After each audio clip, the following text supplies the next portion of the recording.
Another day with another video. ओहो, question देख के डर गए क्या? गलत बात। एज ए एस्पिरेंट पहले हमें क्वेश्चन को अच्छे से देखना है। यही तो आपको PYQ से सीखने को मिलेगा कि चीज़ें आसान भी हो सकती हैं, बशर्ते हम उसे मुश्किल ना बनाएं। क्वेश्चन ध्यान से पढ़िए। भारत का महान्यायवादी केंद्र सरकार के कानूनी ढांचे का मार्गदर्शन करने और कानूनी परामर्श के माध्यम से ठोस शासन सुनिश्चित करने में महत्वपूर्ण भूमिका निभाता है। इस संबंध में उसकी जिम्मेदारियों, अधिकारों और सीमाओं की विवेचना कीजिए। अब आपने एक चीज़ देखी, ये क्वेश्चन नहीं है पूरा, क्वेश्चन तो सिर्फ यही है कि इस संबंध में उसकी जिम्मेदारी, अधिकार एवं सीमाओं की विवेचना करनी है। ये तो सिर्फ उसके बारे में अच्छाई थी कि उसकी क्या क्या इम्पोर्टेंस होती है। तो इस तरीके से एग्जामिनर जो है आपको टेंशन देता है एग्ज़ाम हॉल में कि क्वेश्चन देख के ही लगेगा अरे क्वेश्चन बहुत लेंदी है और हम नहीं कर पाएंगे। इसी मिथ को तोड़ना है और डेली प्रैक्टिस करना है। स्टार्ट करते हैं। सिर्फ हमें ये बताना है कि जो जिम्मेदारियां हैं, जो उसके राइट्स हैं, जो उसकी लिमिट्स हैं, क्या वो उसके अकॉर्डिंग कार्य करता है। अगर कार्य करता है तो कौन कौन से उसे चैलेंजेस फेस करने पड़ते हैं। इंट्रो से स्टार्ट करते हैं।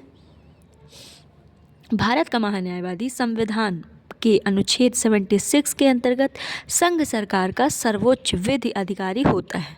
उससे अपेक्षा की जाती है कि वह सरकार को निष्पक्ष कानूनी परामर्श दे, संविधान की रक्षा करे और न्यायपालिका व कार्यपालिका के बीच संतुलन बनाए रखे। उसकी जिम्मेदारियां क्या हैं? कानूनी परामर्श, सरकारी पक्ष का प्रतिनिधित्व। सरकारी पक्ष का इसका मतलब क्या हुआ कि कहीं ना कहीं वो जो प्रेजेंट की गवर्नमेंट है उस पर डिपेंड होता है, क्योंकि उसका प्रतिनिधित्व करता है। अब उसका प्रतिनिधित्व तो कर रहा है, इसका तो मतलब आपको समझ में आता है कि वो जिम्मेदारियां किस परसेंट में निभा पाएगा। संवैधानिक व्यवस्था, विशेष दायित्व, विधायी सहयोग। ये मैंने शॉर्ट में किया है क्योंकि 200 वर्ड्स जो है आपके इतने में कंप्लीट हो जाते हैं और आपने एक बहुत अच्छे वे में आंसर भी कर दिया, आपने उसके बारे में सब कुछ बता दिया और इसकी तुलना भी और उसकी विवेचना भी कर दी। अधिकार क्या है? संसद में भागीदारी परंतु मतदान नहीं। मतलब संसद में भागीदारी कर सकता है परंतु वो क्या सोचता है उस चीज़ का उसे मतदान करने का अधिकार नहीं है। न्यायालयों में विशेषाधिकार दिया गया है क्योंकि ये कानूनी व्यवस्था जो है वो कानून सरकार की निभाता है। सीमाएं कार्यपालिका पर निर्भरता।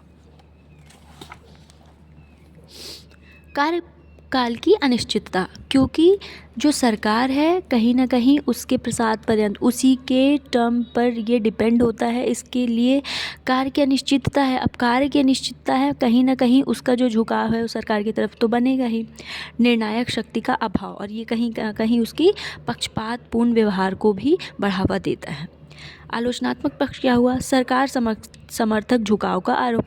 अब नॉर्मल सी चीज़ है, जब कार्यकाल की अनिश्चितता है तो वो तो कोशिश करेगा कि जो सरकार है उससे खुश हो, तो वो सरकार के प्रति झुकाव ही देगा, समर्थन देगा अपना, है ना। स्वतंत्र संवैधानिक विवेक का अभाव। अब वह जब सरकार के हित में कार्य करेगा तो उसे कोई भी अधिकार दिए जाएं वो अपना जो विवेक तो नहीं ही लगाएगा, है ना, क्योंकि उसका विवेक जो है उसे पद से हटा भी सकता है। निजी प्रैक्टिस की अनुमति। अब क्योंकि इसे निजी प्रैक्टिस की अनुमति का भी अधिकार है तो ये भी कहीं ना कहीं उसके कार्य को जो है वो निगेटिव वे में, नकारात्मक रूप से प्रभाव डालेगा। कंक्लूजन, महान्यायवादी तकनीकी और कानूनी रूप से सक्षम होते हुए भी सरकार का वकील संविधान के संरक्षक के बीच संतुलन स्थापित करने में संघर्ष दिखाते हैं। आई होप कि क्वेश्चन समझ में आएगा। देखा ना आपने, मतलब क्वेश्चन देखने में कितना लेंदी लग रहा है लेकिन क्वेश्चन सिर्फ बताना कितना था, सिर्फ उसकी विवेचना की थी। इसी तरीके से एग्जामिनर डराते हैं, इसीलिए PYQ सॉल्व करना बहुत इंपॉर्टेंट है कि आप सबसे पहले एग्ज़ाम के क्वेश्चंस को देख के डर ना जाएं, उसकी प्रैक्टिस करें, वो आपको परफेक्ट बना देगा। अब देखते हैं नेक्स्ट क्वेश्चन। क्वेश्चन है, ये 2025 के ही क्वेश्चन है। मैंने आपको बताया था 2025 के GS पेपर 2 के अब हम क्वेश्चन सॉल्व कर रहे हैं। फर्स्ट के क्वेश्चन सॉल्व कर चुके हैं, वो बाकी की हमारी जो वीडियोज़ हैं उसमें आपको अवेलेबल है। जम्मू कश्मीर पुनर्गठन अधिनियम 2019 के बाद जम्मू कश्मीर विधानसभा की प्रकृति की विवेचना कीजिए। केंद्र शासित प्रदेश जम्मू कश्मीर की विधानसभा की शक्तियों तथा कार्यों का संक्षेप में वर्णन कीजिए।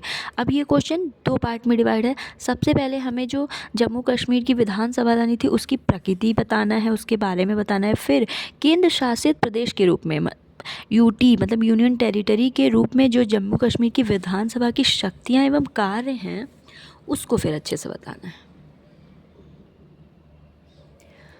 जम्मू कश्मीर पुनर्गठन अधिनियम 2019 के अंतर्गत पुनर्गठित किया गया, 2 पार्ट में डिवाइड किया गया। जम्मू कश्मीर जो कि विधानसभा सहित था और लद्दाख जो कि विधानसभा रहित था। मतलब लद्दाख में विधानसभा नहीं है, जम्मू कश्मीर में विधानसभा है। अब हम देखते हैं इसकी प्रकृति। पुनर्गठन के बाद जम्मू कश्मीर विधानसभा की प्रकृति। पूर्ण राज्य की विधानसभा नहीं बल्कि विधानसभा युक्त केंद्र शासित प्रदेश की विधानसभा है। संवैधानिक स्थिति दिल्ली एवं पुदुचेरी के समान है। एक सदनीय विधानमंडल की व्यवस्था है। उपराज्यपाल राष्ट्रपति के प्रतिनिधि के रूप में शासन में केंद्रीय भूमिका निभाते हैं। विधानसभा की विधायी शक्ति सीमित एवं सशर्त है। केंद्र सरकार का वर्चस्व स्पष्ट रूप से स्थापित है। पुलिस एवं सार्वजनिक व्यवस्था जैसे विषय विधानसभा के अधिकार क्षेत्र से बाहर है।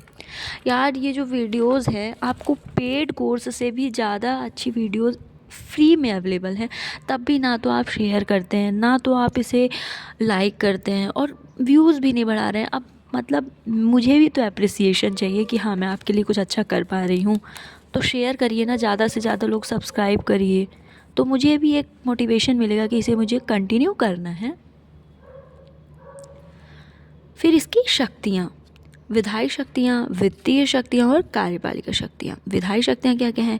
राज्य सूची एवं संवर्ती सूची, अनुमति विषयों पर कानून बनाने की शक्ति, संसद को सभी विषयों पर कानून बनाने की सर्वोच्च शक्ति है से। उपराज्यपाल जो है वो किसी भी विधेयक को राष्ट्रपति के विचारार्थ हेतु आरक्षित कर सकता है। वित्तीय शक्तियाँ वार्षिक बजट पर चर्चा का अनुमोदन करते हैं, कर प्रस्ताव एवं अनुदानों की मांग करते हैं। वित्तीय नियंत्रण केंद्र सरकार के पास होती है। कार्यपालिका की क्या शक्तियाँ हैं? मंत्रिपरिषद सामूहिक रूप से विधानसभा के प्रति उत्तरदायी होती है। प्रश्नकाल, ध्यानाकर्षण, प्रस्ताव एवं चर्चा। फिर हम देख लेते हैं कंक्लूजन। जम्मू कश्मीर की विधानसभा की प्रकृति सीमित, स्वायत्तता, केंद्र प्रधान तथा उपराज्यपाल की निर्णायक भूमिका पर आधारित हो गई है। तो इस तरीके से हमने क्वेश्चन देख लिया। मतलब कहीं ना कहीं आपको स्टैटिक पोर्शन बहुत अच्छे से पता होना चाहिए, इस चीज़ का आपको ध्यान रखना है। आई होप कि आपको सब कुछ क्लियर हो गया। For today thank you so much.